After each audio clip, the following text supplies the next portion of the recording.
Hello and welcome to A Deeper Dive with me, Dara Cam, and we have a special treat for y'all today.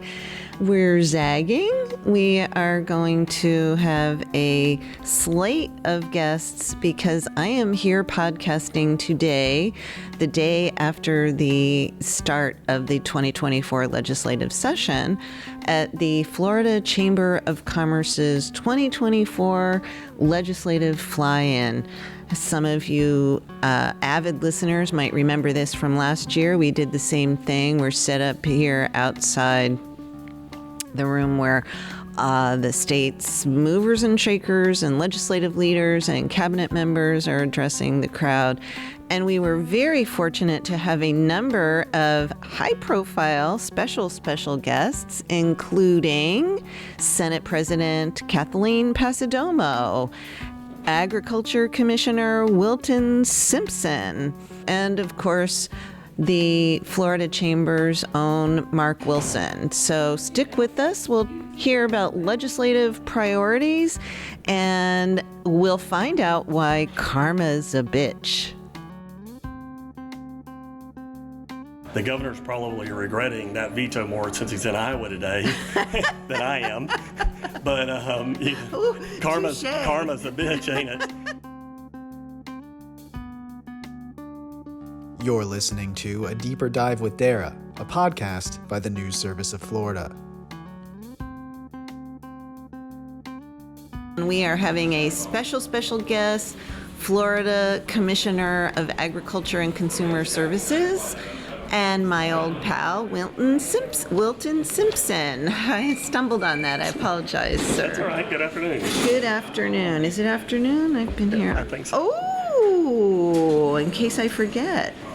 I wanted to talk to you about I spoke with Senate President, your former Senate President yourself, sir, this morning about the use of their proposed use of some of the compact funds from the gaming compact with the Seminole Tribe of Florida. You were instrumental in trying to craft a deal with them several years ago.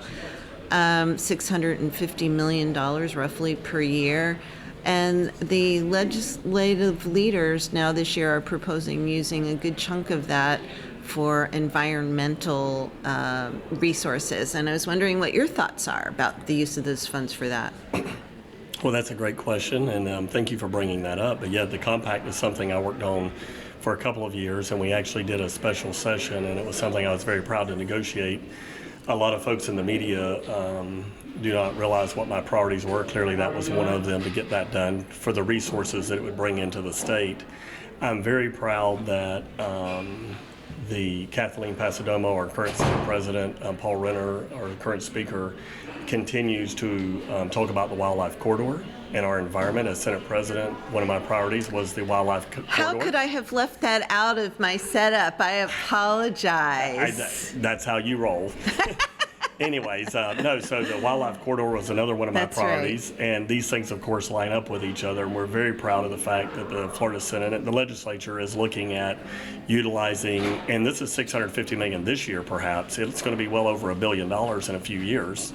And so we're very proud of that. The compact, for the resources it'll bring, we're very proud that they're looking to use it for rural and family lands. When you think about the state of Florida, I was told 10 years ago maybe $20 billion would buy all the land in the wildlife corridor that we needed. We don't want to buy that land. I don't want to actually buy any more land. We want to buy the development rights from those farmers. And what we do with that is through the rural and family lands. That way the farmers continue to own the property. They have to use best management practices to take care of that property, and it leaves that property on the local tax rolls. And if anyone wants to know what the rural or the wildlife corridor is, if you Google a map of the state of Florida at nighttime, and on a clear night, you'll see all the beautiful lights in the state of Florida. Everywhere it's black on that map or dark, that's the wildlife corridor. That's where the water aquifer gets recharged. That's where the wildlife traverses the state, and that's where we grow your food. The rural and family lands where these dollars will go will be to buy development rights within that space to protect it for the future Floridians. And would a portion of this compact money go towards that program? Well, they're talking about putting about a third of those dollars towards the rural and family lands. At least part of the legislature is offering that as part of a solution, and that would be $200 to $300 million a year, and over time more. Which, by the way, would get us to where we need to go probably in less than 20 years if we can continue that kind of funding stream. And this is coming after the governor vetoed funds for that program. You were quite angry about that. I had you on my podcast last year and you were discussing it. So maybe this is kind of an olive branch the legislature is sending out to you? Well, the governor in his budget this year was $100 million a year for rural and family lands of recurring revenue. And I agree with you. The governor's probably regretting that veto more since he's in Iowa today than I am. But karma's a bitch, ain't it? But the bottom line is that was a direct shot at farmers. But I think that the governor is now supportive of this idea. I think he's been through the Midwest enough to realize that farmers are an important part of the national security issues and national security. And you can't win about 20 states without agriculture in your corner. And so that probably helps too. But, I think you'll see some significant gains made here this year.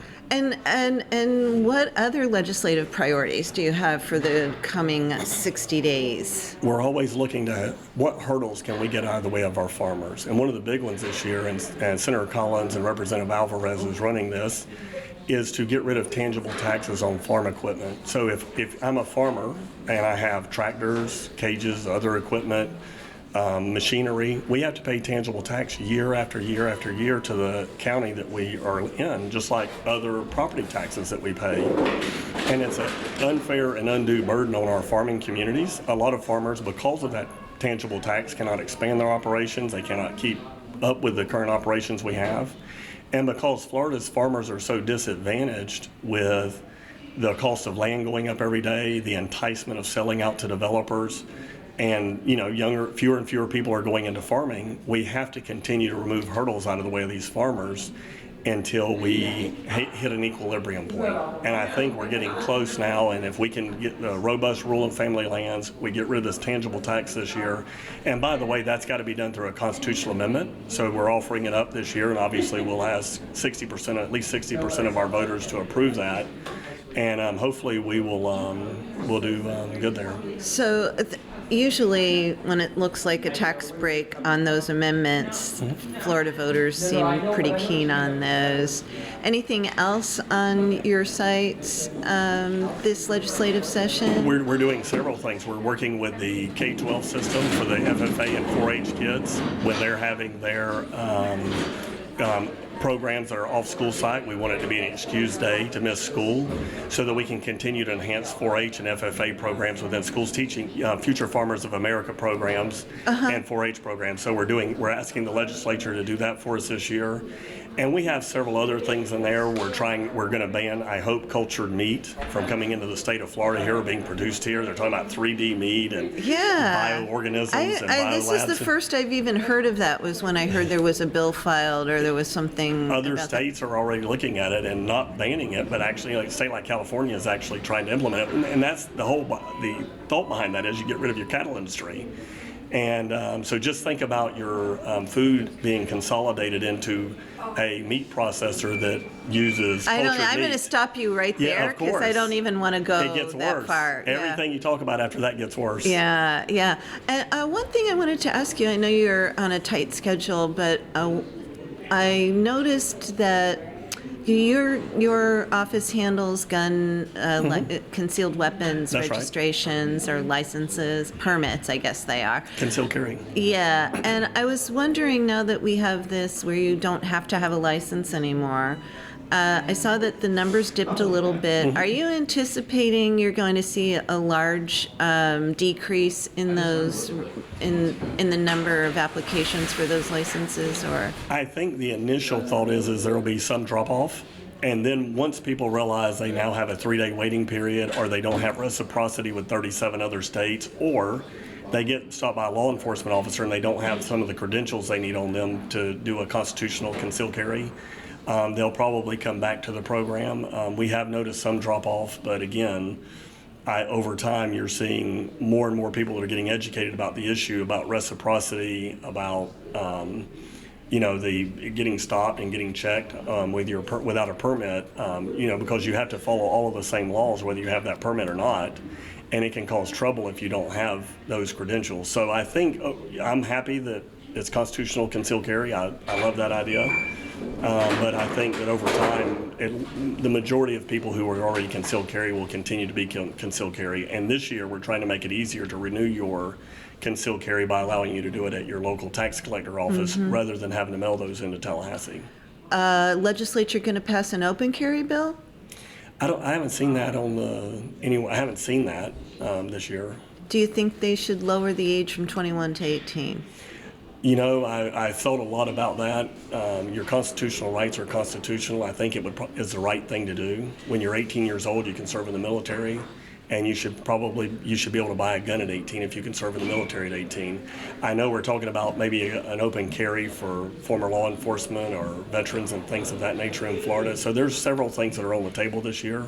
The 21 to 18 deal was done for long guns during the Parkland bill, which I was a big help in. Yes. But the 21 to 18 wasn't the part that I really worked on. I worked on more of the Aaron Feist Guardian program where we put guns in the K-12 system, and thank God we've got a lot of guns in those schools today, because you're going to meet force with force if someone goes there to try to, slaughter our children again. And we should protect our children at all costs.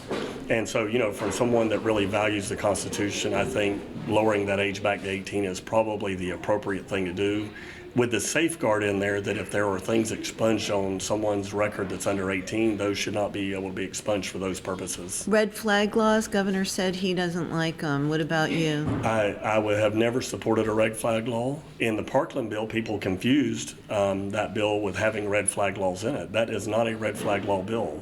In the Parkland bill, we said if law enforcement sees, if you're doing something erratic or mental behavior or things of that nature, and a law enforcement officer witnesses it, they can petition a court to remove your weapons. Right. Not any other citizens. The red flag laws generally come from family members, the ex-husband, the ex-wife, the ex-girlfriend, the ex-boyfriend. Do you stand by it, what we have? Absolutely. Okay. Yeah, because we're depending, we love our law enforcement in Florida. We're a law and order state. I trust our law enforcement to make the right decisions. And by the way, in that same bill, we said that within 14 days, the person has to be in court to perhaps, if they were wrongly accused, they can get their weapons back. So not only was I for what we did with law enforcement, but I'm also for them getting them back. The due process. The due process portion. That's very important. Sheriff Galtieri, I've spoken to him many times about this issue, and he insists that it has saved many lives in Florida. We believe that Parkland bill has. I think if there was a flaw in it, it was 18 to 21. Okay. And of course, you have to vote on the whole bill. You don't get to take one section out of it. And so I think it was the right thing to do. And I went to Parkland the day after the shooting, and I was there.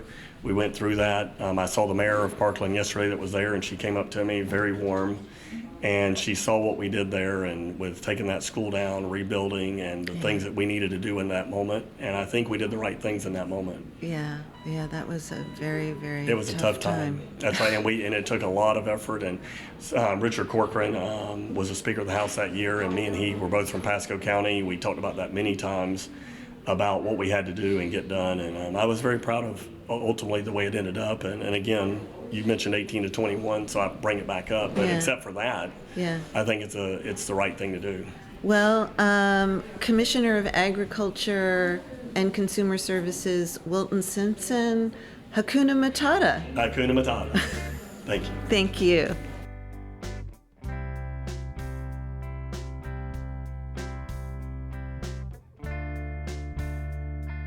Senate President Kathleen Passidomo, thank you so much for sitting down and joining me for a quick bite. Good morning, and thanks for having me. And I listened to your speech yesterday. I wasn't in the Capitol, and I heard a lot about what your plans are. And we have spoken on this podcast last year about the healthy Live healthy. Live healthy. I'm sorry. I wanted to call it healthy living, but That works too. yeah, live healthy. And so tell me what other priorities you have for the session coming up. Well, I have three main priorities, but of course the budget is number one. But other than that, in terms of policy, which is what that's what I do. The Live Healthy initiative, which briefly is to grow a robust healthcare workforce in our state, which is we are lacking. We do not have enough healthcare personnel to address the needs of our citizens today, and more people move here, so we need to grow our workforce. Secondly, my second priority is the deregulation of the burdensome regulations of our traditional public schools, which is going to the floor today, and that's very exciting. That's basically creating a level playing field for our traditional public schools, who will now be able to compete with the charter schools, the private schools, and it will give parents more choice in where they can send their kids. And thirdly, I've always had a heart for the wildlife corridor and the protection and preservation of our rural communities, our rural areas. And I like to think, when you think of Florida, when you think of at night, if you're looking at Florida from the space shuttle, what do you see? You've got lights up and down the east and west coast, and the center of the state is dark because it hasn't been developed. And our goal is to protect and preserve our ranch land and our farmland. So we're talking about conservation easements, outright purchases and the like. Well, at the same time as you purchase these lands, you need to maintain them. Right. So the speaker and I we came up with the idea at the same time, and that is, the funds that we'll be receiving from the gaming compact with the Seminole tribe, which we should start receiving within the next couple of months, going to be a minimum of $600 million a year. I think $650 million this year is what Jim Allen told me. Yeah. It might even be more than that. Right, at least, right. We would like to dedicate every bit of it to conservation, to protection and preservation of our lands, and to our water quality. Well, that's interesting, because someone was asking me, what's the connection between DEP and gaming? Is there a connection?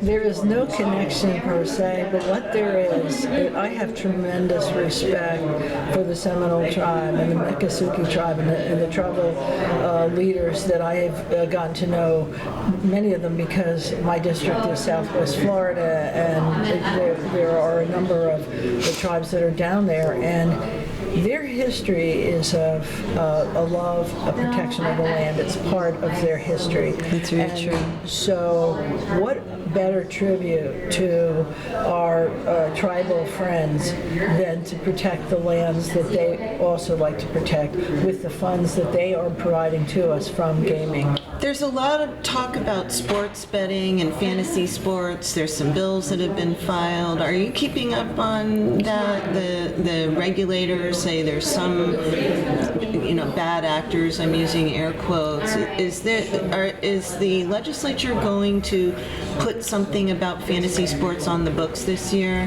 That is our hope.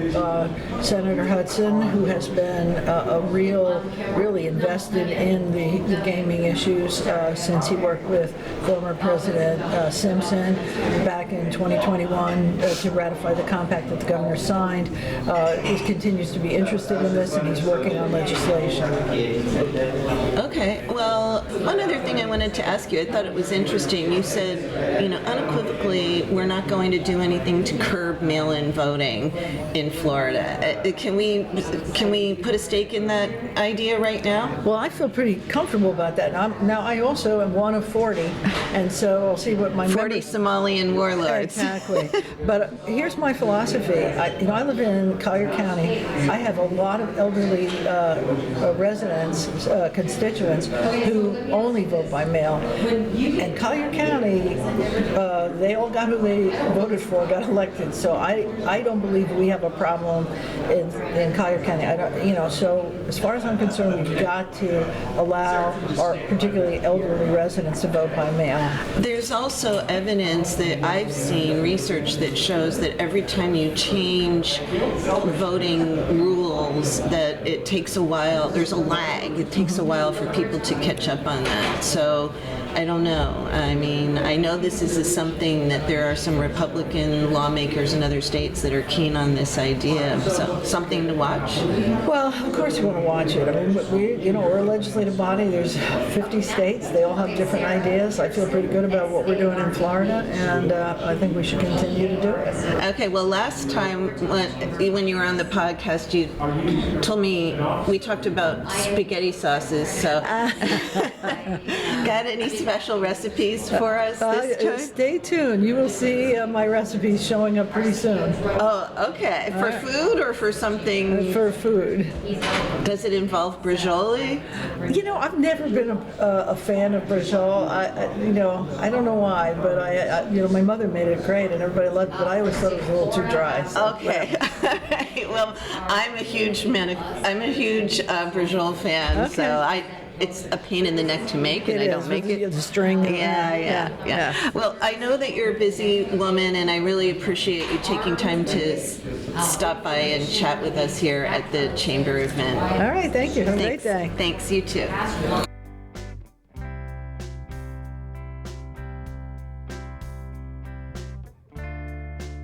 I am being joined right now by the Florida Chamber's president and CEO, Mark Wilson, one of my OGs. Hey, Mark, how you doing? Really, really well. Thanks so much for being here, and I know a lot of people have wanted to talk to you today, so great job, and thanks for being here. I'm looking forward to our conversation. Yeah, me too. So you've had the legislative leaders, you've had the Florida cabinet members, hearing from some of the state's top influencers, and tell me, the Chamber scored big last legislative session. We were sitting here a year ago and you were telling me, you gave me your wish list, and I think you got everything on your wish list last year. So I think Karen Moore just told me that it was the session of the century for the Chamber. So big ask this year, or what's on your legislative agenda for the next 60 days? Yeah, sure, thanks. So the way the Florida Chamber looks at this year after year is really very simple, is we want to grow and diversify our economy, and we want to create economic opportunities for more and more people. And so what that essentially means is let's try to keep doing the right things that help local businesses grow. And let's not do any stupid things that, regulatory, tax, litigation that are going to be headwinds for people in Florida. And again, even though we've got 23 million people, and if we were a country, we would be the 15th largest economy on the planet, the reality of it is we have some things that need to be fixed and things that we can do better, right? And so in terms of our priority list, we look at things over a 10 or a 20-year time horizon. So whether it's kindergarten readiness, only 49% of our kindergartners are ready for kindergarten today, and only 50% of our third graders can read at or above grade level. And Florida is one of the best in the country on that metric. But when we look at it, America is not one of the best in the world on that metric. And so we've really focused on long-term things like how can we get 100% of our kids ready for kindergarten and 100% of our kids ready for third grade reading. And you might think, why does that matter to the business community? That's a common question that we get. And if you look at it, we have, for every 100 open jobs in Florida today, we only have 83 people even looking for work. And we used to be agriculture, construction, and tourism, and those used to be the basis of Florida's economies back just 30 years ago. And as important as those three industries are, we're so much more than that now, which means our education system has to change. We need to be training people for critical thinking skills for jobs in the future that have never existed in the past. And so I think Florida has a real opportunity from a talent standpoint to create a workforce that's really future-proof, if you will. And so in terms of issues, nothing's more important than creating economic opportunity for people who otherwise wouldn't have it without training, without job skills. When we look at things like taxation, right, Florida's a low tax state for residents, we can do a better job for local businesses. As you know, Dara, we're the only state in the country that charges a sales tax on rent. And so that's something we want to continue to phase out. When we On look- commercial leases. On commercial leases, correct. And we're the only state in the country that taxes that. When we look at things like infrastructure, think about the environment, think about our roads, think about rail, think about our ports, our seaports, our spaceport, think about broadband connectivity. People like me who live in the country, I don't have internet access at my house. And I'm How the do you president of the function? Florida Chamber, right. So people text me and they say I need to go look at something, and I literally go a half mile out to the hard road where I can get a better signal. And now I'm on a waiting list for Starlink? and hopefully one of these years we'll get connected there.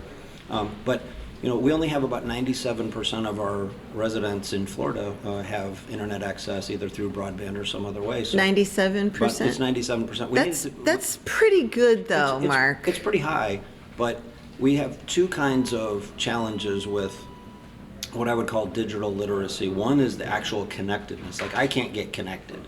But there's also a lot of people, let's say in the inner cities in Florida, who are digitally connected but not digitally literate. And so now we're visiting our doctors remotely, we're working remotely, a lot of people are learning remotely, and we need to teach people how to use the tools that they have. So one side of this is connectivity, the other side is how do we get our entire citizenry the basic tools that they need. I mean, most people can function by getting in a car, driving to a doctor's office, following signs, following rules. But when we move to a digital cyber world, the rules are all totally different. And so learning how to operate in that environment, when we've got such a diverse citizenry in Florida, we have about 4.5 million seniors, but we have almost 4.8 million Hispanic or Latinos in Florida. And so we're this awesome, diverse mix of people. And we have to figure out how, with adding 1,000 people a day, how do we make sure our environment, our infrastructure, our tax structure, our healthcare system. We heard the Senate President today raise the concern that if we're going to add 2.8 million more people by 2030 and another 40 million visitors every year, we don't have enough healthcare workers to take care of us. Right, it's a big massive problem. Workforce shortage. It really is a serious issue. It's a crisis. Yeah. I was thinking about the connectivity thing. It seems like the broadband it's like you wouldn't think of moving into a house and not having electricity or running water. Correct. So it's almost now you need to have internet connectivity. It feels like a utility to me, not a luxury or an add-on. Yeah, it's like eating, breathing, and drinking. Now it's like how can you function if you're not digitally connected and digitally literate? It's become ubiquitous. Our cars don't operate without it. It's a big deal. What do you think? What in terms of VPK? I don't know if they call it VPK anymore, but pre-kindergarten preparation. What would the chamber like to see the legislature do in terms of expanding? Yeah. So there are a few things are more important than figuring out early learning. I've said on the record for a number of years now that if we fix early learning, we actually fix 1,000 other things. This has been an issue. David Lawrence was talking about it, 100 years ago. Yeah. So David Lawrence is a hero of mine, and it wasn't 100 years ago that he had the conversation with me, but probably 8 or 9 years ago, you could call him and fact check this. 8 or 9 years ago, David Lawrence called me and said, "I'm coming to Tallahassee, and we've done as much as we can on early learning without the business community taking this on and championing it." And I have to tell you, I owe David a big debt on this because I didn't know anything about it. We didn't do any pre-talk here. I just threw David Lawrence out there as which is it's fascinating that you would bring that up and what a small world it is. But those of us who know David Lawrence know that he's just a great American, and he's always put other things ahead of himself. And I think when he had his epiphany in Spain about early learning, and it's where he was going to leave the Miami Herald and dedicate the rest of his life to this. We're all better off. Like millions and millions and millions of kids and families are benefiting because of what David Lawrence did. But David Lawrence sort of hit me with a 2x4 several years ago and said, hey, you need to wake up and the business community needs to lead this early learning effort. And then David Lawrence came up and introduced me to brain science and what happens in the first 36 months of life. And Dr. Susskind out of the University of Chicago has done some amazing work on what happens in families that have the means to read to their kids versus families who are never read to and don't hear a lot of words. And once you realize that the brain is essentially developed by the time you're 3 or 4 years old, so it's not something you can make up later in life. But once you see the science of it, and then once you see that half of our kids aren't reading at grade level by 3rd grade, you can't unsee it, Dara. And so David changed my life, and he changed the Florida Chamber's focus just by himself. So back then, Will Weatherford happened to be Speaker of the House at the time. He's on our board of directors now. And Will and I were simultaneously looking at childhood poverty rates. I had our economists digging into Florida at the time was creating 1 out of every 12 jobs in the country, but we had about 930,000 kids in poverty. And it was like, how is this possible in a state like Florida? And so what we were looking into was about half the kids in poverty lived in only 15% of our zip codes. And then when you look at the reading levels of the kids that are in those zip codes, they're significantly lower than the rest of the state. So there's a direct correlation. We started seeing the correlation. So David Lawrence really challenged us. So because of David, we created the Florida Business Alliance for Early Learning.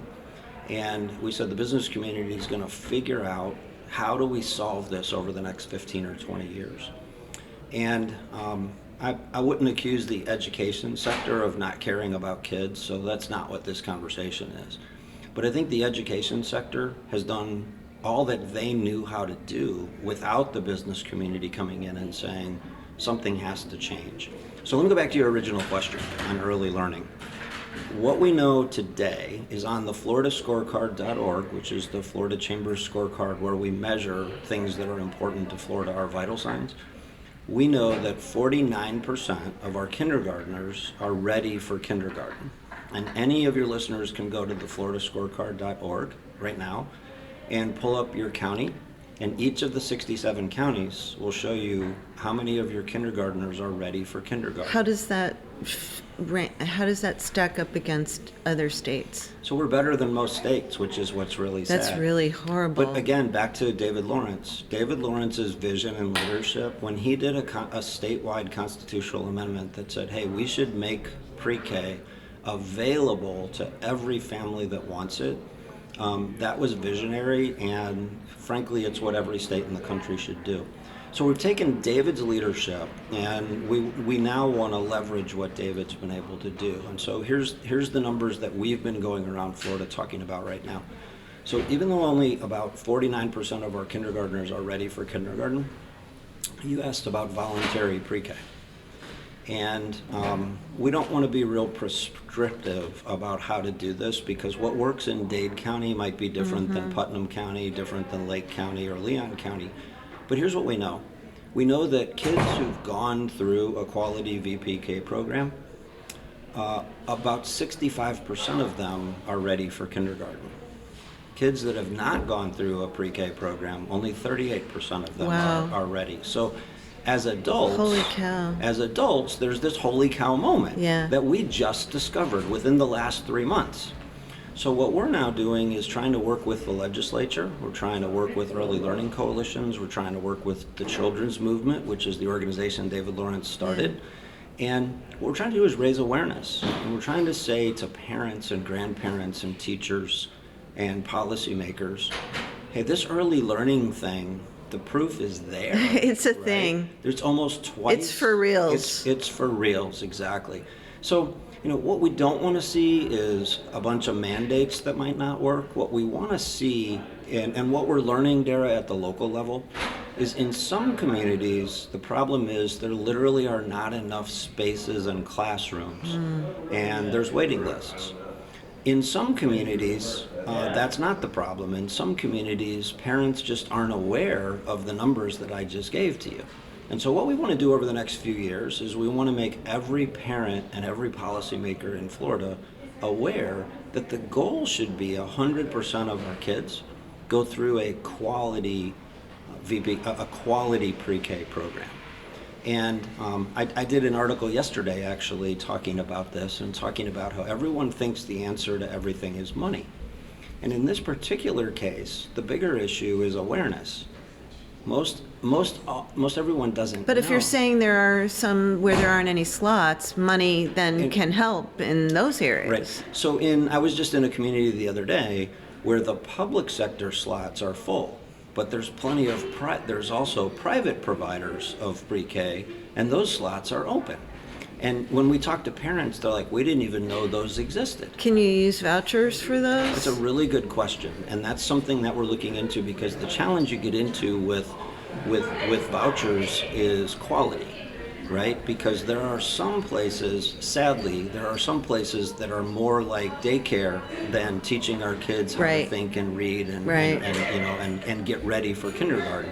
So, look, this could be a whole day long conversation. I know, we're going to have to come back on this. I hope you'll invite me to come back on this, because this is one of those areas, Dara, where people don't know what they don't know. And if you don't know that Florida has a pre-K program, and if you don't know that only half our kids are prepared for kindergarten, and if you don't know that kids who go through a pre-K program, 65% of them are ready, but only 38% of those who don't, then as an adult, we can't conclude, well, how do we get everybody going through a pre-K program then?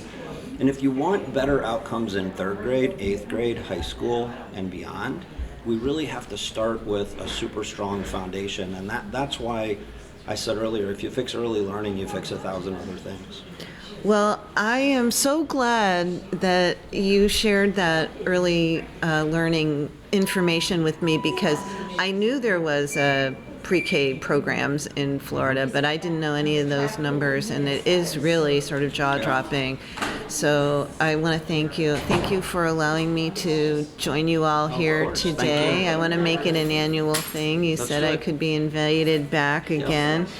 And I'll be seeing you in the Capitol. I look forward to it. Speaking with Mark Wilson, President and CEO of the Florida Chamber of Commerce, from their 2024 legislative fly-in. Thanks again, Mark. Thank you, Dara. Take care.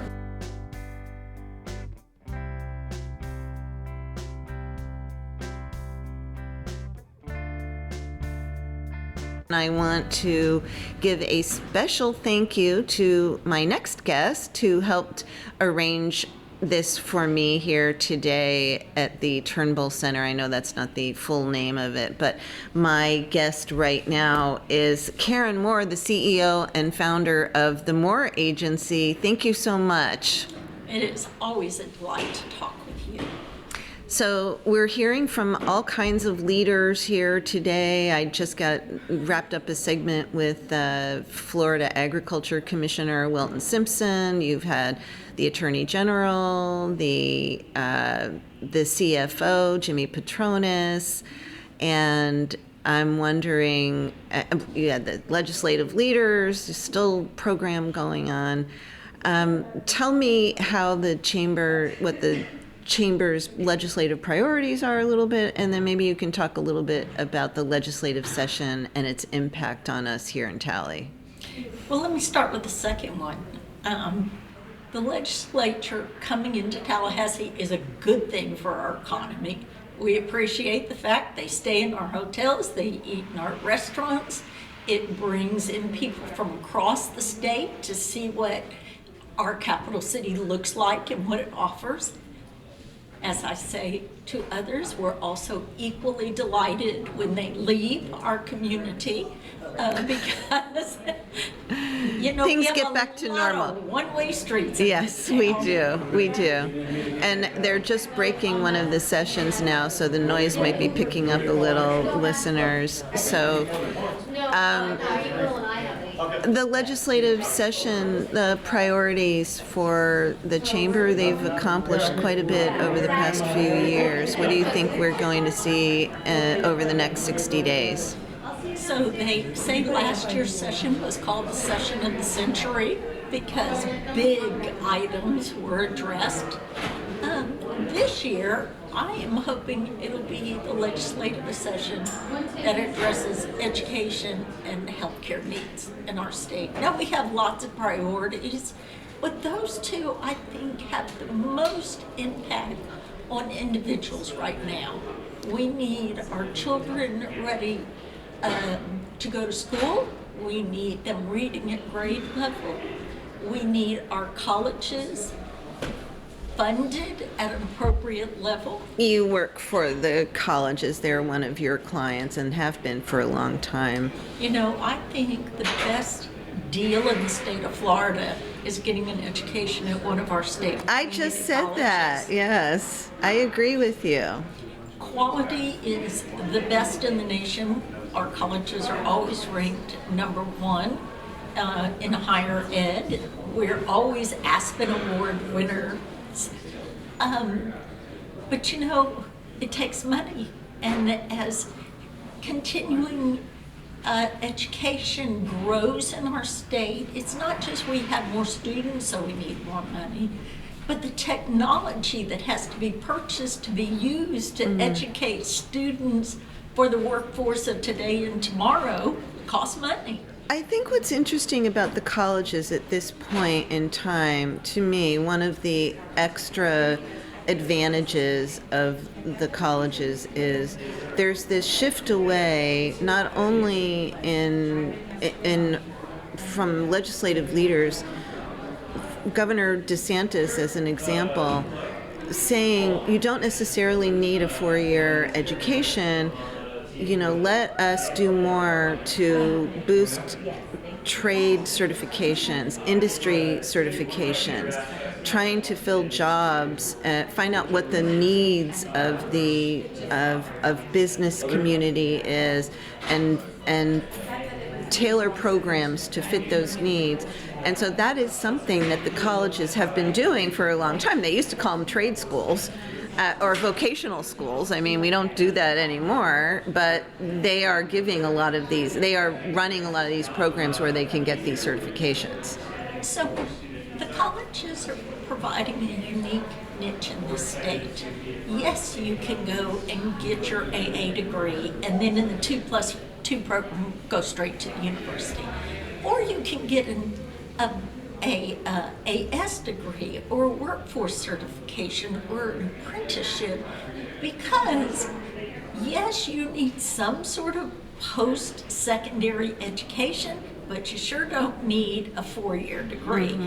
And for those individuals that want to go out and are ready to work and want to work, you need to be able to make sure that they have the skills that are needed.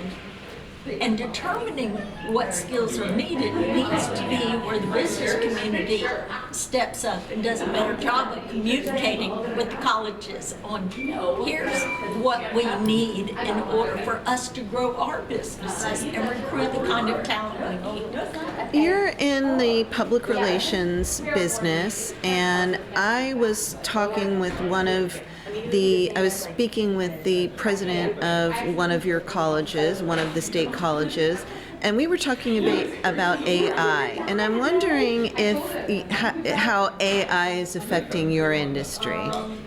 Well, you know, you and I can remember when a news release was put on a typewriter and then hand delivered.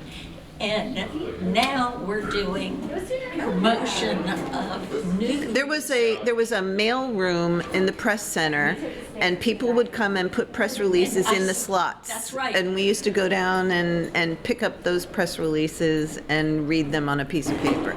Or they came in over the fax machine. And then we They're showing how old we are. The mimeograph machine to create those. That I don't remember the mimeograph. That is a little bit before my time. But I know what a mimeograph machine is, and these kids probably don't know what a fax machine is. No, but of course not. Anyway, yes, there was a time when things were typed out. We're in a very different era now. So back then, you sat down and wrote a news release or an article or crafted a paragraph as a pitch statement. Well, now there is software that you can just give a few words and it'll churn out one for you. Are you using it? Absolutely, yes. I know other people in your industry who swear by it. I think if you are not using the newest tools, not only are you falling backwards, but you're not doing a good service for yourself or your clients. Well, for the record, I am still writing all of my work by my own brain without the use of ChatGPT or anything like that. So, Well, I love that because that shows and demonstrates your commitment to the art of journalism. But let me tell you, all those people that are coming up behind you aren't going to do that. They are going to be using every kind of app available to see to it that they produce work quickly, efficiently, and cheaply. well, there you have it. The future of journalism from Karen Moore, CEO and founder of the Moore Agency. Thank you so much, Karen, and I'll see you next week where we will be at an event together, News Service of Florida, 40 Under 40. You will be one of our guest speakers, so I'll be looking forward to seeing you there. How wonderful to be celebrating these young people coming up and doing great things for our state. Thanks again for joining me today, Karen. See you next week.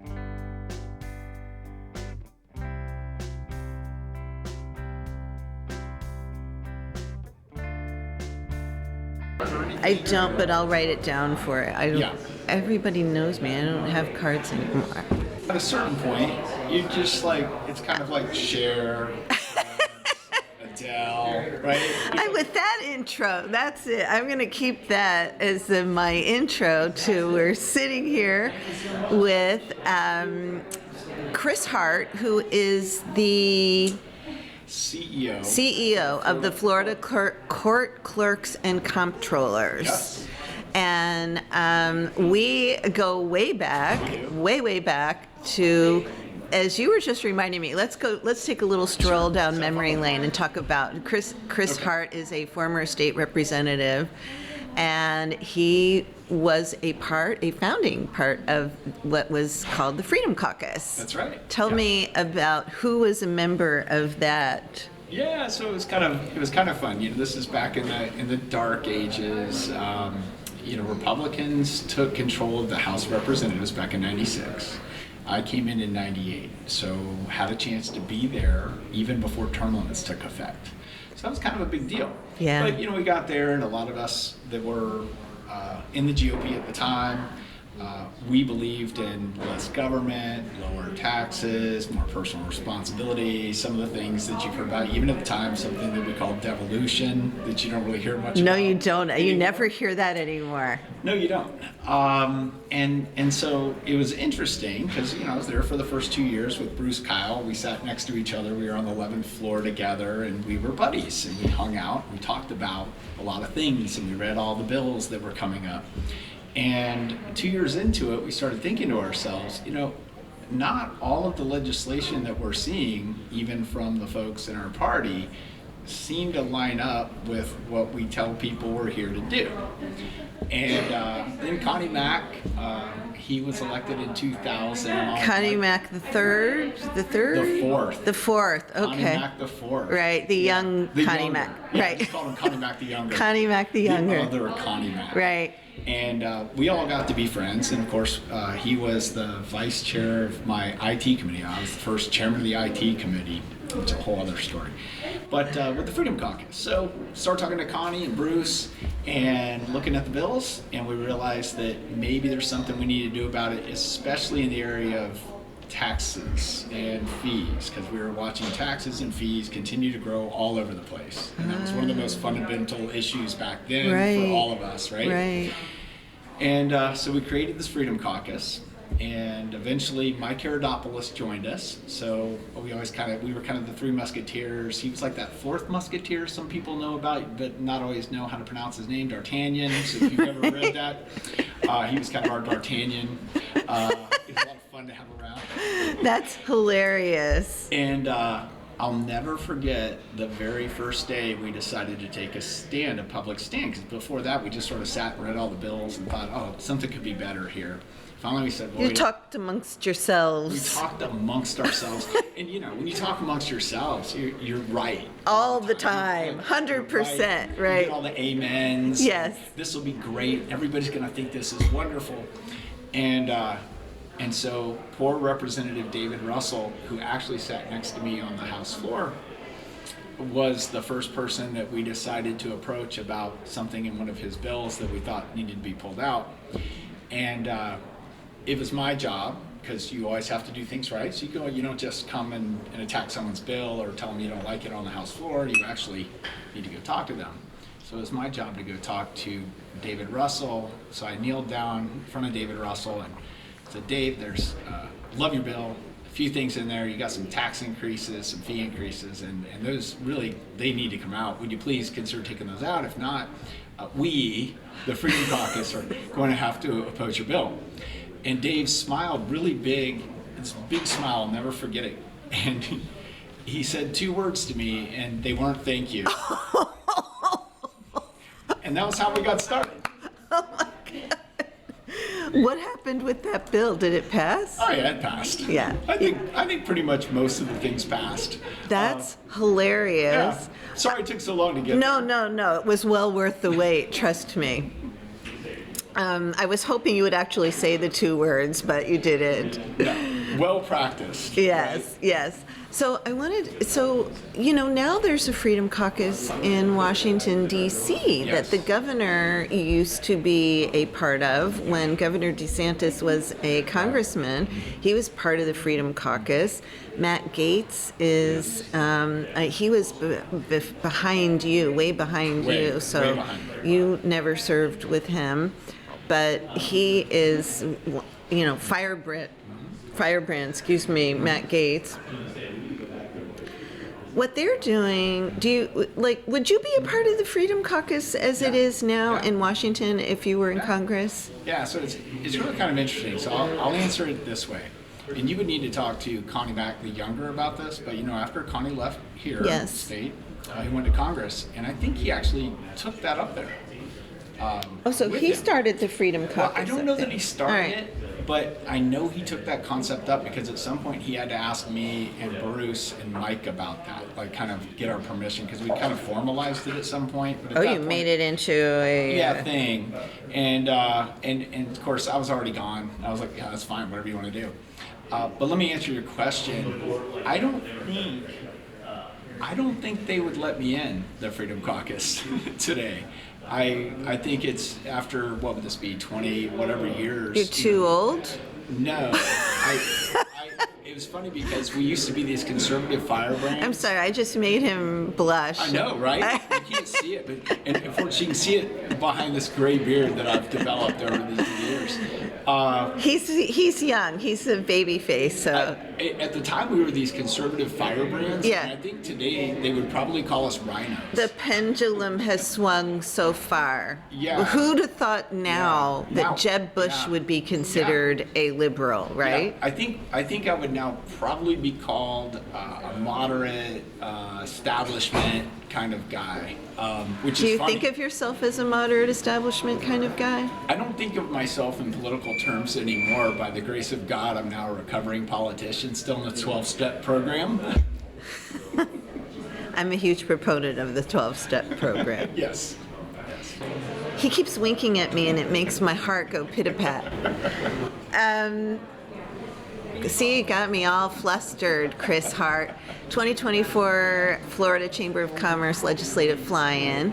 You are the CEO of the Clerks and Comptrollers, and you all stumped me because you don't have association or whatever as part of your name. It's Yes. weird. Yes. You guys need to fix that. No. Well, I think they did that back in 2013. I remember when Remember they that? did that. Yes. Yeah, because they said we are Florida Clerks and Comptrollers, Yeah. not an association. Right. Okay. But it's weird. But that's who we are. It's a little bit We are their association. clunky. Yes. So, what are your legislative priorities? What do you want for the next 60 days? Yes. So the legislature has been phenomenal. working with our court clerks. So on their clerk side, they have like 1,000 different roles, duties, and responsibilities, and most of them are court clerks and comptrollers, and many of them are also auditors, so they have all these duties. But when we're in Tallahassee, most of the focus is on their role as court clerk, supporting the court. And they are funded through fines and fees, so they're not in what you call the budget, so you don't see them there as part of the budget presentations, because it's fines, fees, and court costs that fund the court clerk operations. Right, And which caused a problem during the pandemic, didn't it? Because didn't the fines and fees go down? Yes. I mean, they lost, I don't have the exact number, but it was around $50 million within a quarter. Right. I mean, nobody experienced what they experienced. They did a great job of making sure they kept everything moving and running and following the direction of the Supreme Court and their chief judges. Taking care of everybody. I didn't mean to interrupt you. But I'm glad you brought that up, because that highlighted for, I think, the legislature and others the critical need that the clerks have been bringing up about the way the process works. Consistency of funding, so you know how much you're going to have and you can plan for it. Yeah, and so the last couple of years, the legislature's done a great job, both from a funding perspective and a policy perspective, of helping the clerks get to really more of a net neutral in terms of what they need versus what they get. There's still more work to be done this year, and we've got Representative Botana and Senator Hudson that are once again sponsoring legislation that will help them receive fees, I believe through I would imagine it's general revenue appropriation. Chris Hart, you promise you'll come back and this is great. Now I know. And he never heard of our podcast before. We've had all these other fans on today, and so now we just turned him on to, we'll make him a deeper diva. Yes, I'll be a deeper diva. Longtime fan. I will soon be a first-time listener. Thank you, Chris Hart. We'll chat again soon, I hope. Love it. Thank you. A Deeper Dive with Dara is hosted by Dara Cam, produced by Ryan Daly, and music for the podcast was recorded by Periodic Labs, LLC, and performed by Ryan Daly and Danny Reyes.